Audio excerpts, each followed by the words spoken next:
اتر پردیش کے دارالحکومت لکھنؤ میں نوابی دور کی متعدد قدیم عمارتیں آج بھی اپنی پوری شان و شوکت کے ساتھ باقی ہیں، جنہیں دیکھنے ہزاروں سیاح دور دراز علاقوں سے آتے ہیں۔ انہی عمارتوں میں سے حسین آباد علاقے میں واقع چھوٹا امام باڑہ ہے۔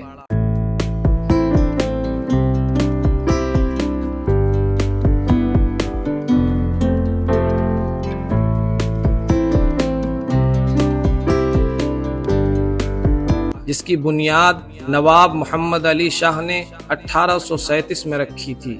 اس امام باڑے کا شمار ہندوستان کے آثار قدیمہ میں ہوتا ہے۔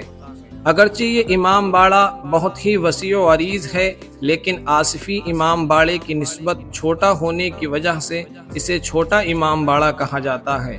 اس کے دونوں جانب آگرہ کے تاج محل کی طرز پر مقبرہ بنایا گیا ہے، جو ہندی اور ایرانی نقش و نگار کا حسین مجموعہ ہے۔ اس امام باڑے کی سجاوٹ بیلجیم کے کانچ کے قیمتی جھاڑ، فانوس، قندیلوں اور شمعدانوں سے کی گئی ہے۔ دیواروں پر ابھرے ہوئے ختم قرآنی آیات لکھی ہیں اور صدر دروازے پر مچھلی کے مجسمے اور تار باندھے گئے ہیں تاکہ بجلی کے اثرات امام باڑے کی عمارت پر نہ پڑیں۔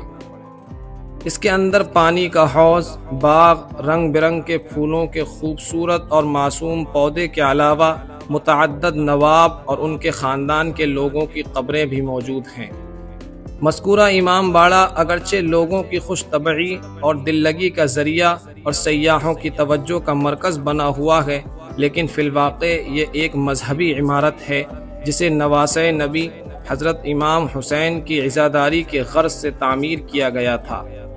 اس میں آج بھی مجالس امام حسین سجائی جاتی ہیں اور محرم الحرام میں اسے بیلجیم کی لائٹوں سے آراستہ کیا جاتا ہے۔ سلطنت اودھ کے کئی نواب اس میں مدفون ہیں۔ حسین آباد امام باڑہ ہندوستان کے آثار قدیمہ میں شمار ہوتا ہے۔